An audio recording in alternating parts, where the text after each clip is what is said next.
শারদীয় দুর্গাপূজা উপলক্ষে হাটহাজারী উপজেলার মির্জাপুর ইউনিয়নের পশ্চিম চারিয়া মদনমোহন বাড়ির পূজামণ্ডপ পরিদর্শন করেছেন হাটহাজারী উপজেলা যুবদলের যুগ্ম আহ্বায়ক জিএম কামরু উদ্দিন নাহিদ। আমি আজকে এখানে আপনাদের সন্তান হিসেবে উপস্থিত হয়েছি।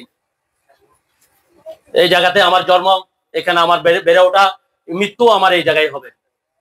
আমি আপনাদেরকে প্রতিশ্রুতি দিতেছি, আমি আমার যতক্ষণ নিঃশ্বাস থাকবে আমার এই পূজা মণ্ডপ এবং এই পূজা মণ্ডপের যারা আমার পার্শ্ববর্তী যারা আছেন সকলের নিরাপত্তা হচ্ছে আমাদের কাঁধের উপর। আমরা যে কোনো মুহূর্তে প্রাণপ্রিয় নেতার নির্দেশে এবং আমাদের এলাকা এবং পার্শ্ববর্তী ঘর আমরা সবসময় চিন্তা ভাবনা, আমাদের এটা আমাদের বাড়ি। এখানে আমাদের কেউ হয়তো ধর্ম আলেখ হতে পারে, কিন্তু আমরা বেড়ে ওঠা এবং খেলাধুলা সবকিছু একসাথে। আপনাদের কাছে আমার বিনীতভাবে অনুরোধ থাকবে, 1971 সালে যারা পরাজয় শক্তি এবং 24-এর গুপ্ত শক্তি যেন সামনে আর মাথা নাড়া দিয়ে যেন উঠতে না পারে। কারণ এই বাংলাদেশ আপনার, আমার এবং সকলের অধিকার এটা রক্ষা করার জন্য। যারা শহীদ হয়েছেন এই দেশ, আবার 24-এ যারা শহীদ হয়েছেন, কারণ এরা স্বাধীন করার কারণে আজকে আমরা এখানে স্বাধীনভাবে এসে বসে কথাবার্তা বলতে পারতেছি। নাহলে গত বছর এমন দিনে 2023-এর পূজা মণ্ডপে আমি যখন আসছি, আমাদের পূজা মণ্ডপের চট্টগ্রাম উত্তর জেলার সাধারণ সম্পাদক তখন মোহাম্মদ ছিল, মিরেশ্বরের কৃতি সন্তান। ওই অনুষ্ঠানে আমরা আসার পরে কিছু আওয়ামী লীগের অপশক্তি আমরা যখন এখানে আসছি, কারণ ওরা মামলা দেওয়ার জন্য আমাদের জন্য অনেক পায়তারা করছে, তারপরে আমরা শান্ত হই নাই। কারণ আমরা জানি এখানে আমাদের ঘর, এখানে আমাদের অধিকার একটু বেশি থাকবে।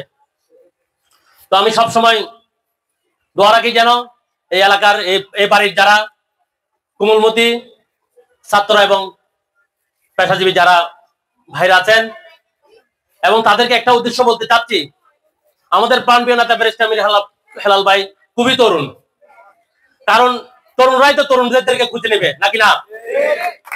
কারণ এই হাটহাজারীতে যারা বিগত সরিষারের সাথে 16টা বছর আতাত করে ব্যারিস্টার আনিস সাহেব সংসদীয় এমপি হয়েছেন, উন্নয়নের ছোঁয়া বলতে আমাদের মোরার সড়কে বলেন, আমাদের বাইপাস রোড গুলাতে বলেন, উন্নয়ন হয়েছে।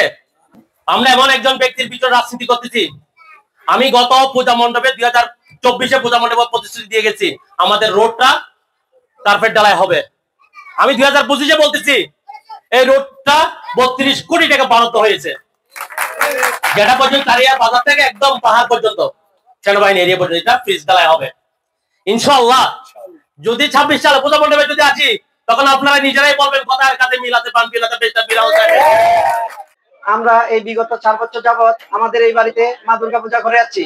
এই পূজার আওয়ামী লীগ সরকার থাকুক, বিএনপি সরকার থাকুক, আমার ছোট ভাই নাহিদ এর অন্যতম কান্ডারি। ও আমাদেরকে সব সাহায্য সহযোগিতা, সুআদেশ, পরামর্শ সব দিয়ে আমাদের এই পূজাকে এই পর্যন্ত আনছে।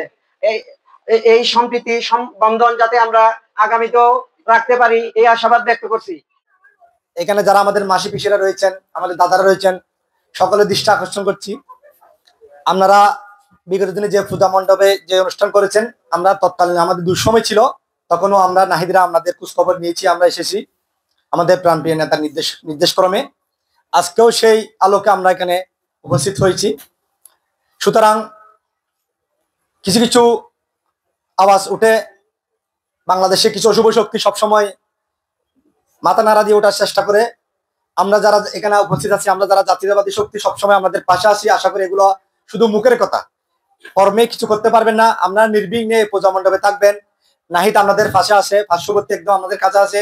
নাহিদের সাথে যোগাযোগ করবেন। নাহিদ বলার সাথে সাথে আমরা এখানে যারা এসেছি, যুবদল, ছাত্রদল, স্বেচ্ছাসেবক সকলেই ক্ষণিকের মধ্যে আমরা আমাদের পূজা মণ্ডপে এসে পাহারা দেবো, আমরা উপস্থিত থাকবো। মহাষ্টমীর এই শুভ লগ্নে আপনাদেরকে পেয়ে আমরা আন্তরিক শুভেচ্ছা ও অভিনন্দন জানাচ্ছি আপনাদেরকে সবাইকে। আসলে আমি কোনো বক্তা নয়, আমি কোনো আপনারা এখানে আমার সারিয়া নাহিদ ভাই তো আসছে, উনি তো আমাদের আপনার উনি আসবে আমাদের বাড়ির পাশে, কিন্তু দূর দূরান্ত থেকে এই ছাত্র দলের, যুব দলের এবং কৃষক দলের, স্বেচ্ছাসেবক দলের এবং আরো অন্যান্য যারা আসছেন সবাইকে আমি আমাদের মদন মহাজন বাড়ির পূজা মণ্ডপের মহাষ্টমীর শুভেচ্ছা জানাচ্ছি। বিগত দিনে ফ্যাসিস্ট সরকার ক্ষমতায় ছিল বিদায় আপনারা নির্বিঘ্নভাবে পূজার উৎসব পালন করতে পারেন নাই। আমরা সকলে জানি বাংলাদেশ জাতীয়তাবাদী দল বিএনপি সকল ধর্মের, সকল মর্মের, সকল পথের মানুষের অধিকার রাখে বিদায় আজকে দলীয় নির্দেশনায় আমরা এখানে উপস্থিত হয়েছি। আপনাদের যে কোনো আপদে বিপদে, যে কোনো বিষয়ে আমাদের সাথে যোগাযোগ রাখবেন। আমরা সকলে আমাদের দলের পক্ষ থেকে যে কোনো কিছুর বিনিময়ে আপনাদের যে কোনো সমস্যায় আমরা হাজির হব। আজকে এখানে আমরা সে ওয়াদা করে গেলাম। যে কোনো বিষয়ে আমরা সার্বজনীন আপনাদের পক্ষে আমরা থাকবো এবং অতীতে যদি থাকতে না পারি আমরা সরকারের আমলে আমরা এরকম প্রোগ্রাম উদযাপন উপলক্ষে আমরা কেউ অংশগ্রহণ করতে পারি নাই। আমি আশা করি আপনাদের যে কোনো দুর্যোগ পর্যায়ে আমরা বেস্টার্ন মিরহারের পক্ষ থেকে যে কোনো সময়ে যে কোনো কাজে আপনাদের যখন বিপদ এবং কোনো অকারেজ ঘটে থাকে আপনারা আমাদেরকে দাওয়াত করেছেন, এখানে এই প্রথম দাওয়াত করেছেন, এই জন্য আমি আপনাদের সবার প্রতি অসংখ্যবার কৃতজ্ঞতা জানাই। বাংলাদেশ জাতীয়তাবাদী ছাত্র দল সবসময় আপনাদের পাশে ছিল, আগামীতেও থাকবে, এটার কোনো দ্বিমত নাই। আমরা দল মত ধর্ম বর্ণ নির্বিশেষে আমরা শুধু একটাই বুঝি, একটা শব্দই বুঝি, একটা আওয়াজই বুঝি, সবার আগে বাংলাদেশ, আমরা সবাই বাংলাদেশি, আমরা সবাই বাংলাদেশি, সবার আগে বাংলাদেশ। এই স্লোগানকে সামনে রেখে সামনের দিনগুলোকে আমরা এগিয়ে নিয়ে যাব। ধর্ম যার যার, উৎসব সবার।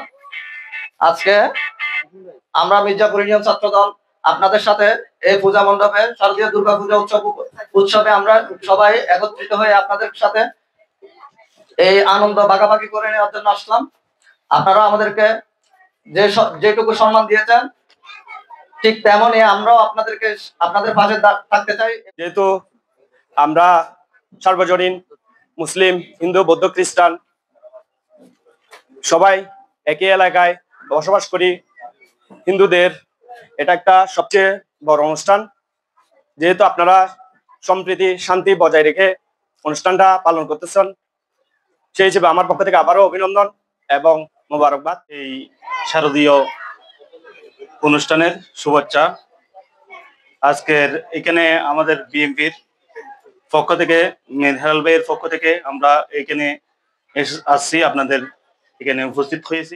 আজকে আসলে আমরা এখানে এসে খুবই আনন্দিত হয়েছি, যেখানে একটা ভ্রাতৃত্ব বন্ধনে আমরা আবদ্ধ হয়েছি এরকম একটা প্রোগ্রামের মধ্যে, যেখানে আমাদের ধার্মিকতা কোনো কিছু নেই। আমরা চাচ্ছি সবাই একে অপরজনের পাশাপাশি থাকবো, আমাদের ধার্মিকতা যা থাকবে, সবাই এক একজনের এক এক প্রোগ্রামে এসে আমরা এক একজনের অনুভূতি যা শেয়ারটা আমরা এক একজনের কাছে বরণ করে নিব, সেটাই আমাদের জন্য সর্বগ্রহণযোগ্য। আমাদের মধ্যে কোনো বিবাদ, কোনো প্রান্তি, ভুল প্রান্তি কোনো কিছু থাকবে না। আমরা চাচ্ছি আমরা সবাই একাগ্রিত হয়ে একটি সুনির্দিষ্ট সমাজ কাঠামোর মধ্যে দিয়ে বসবাস করতে চাচ্ছি।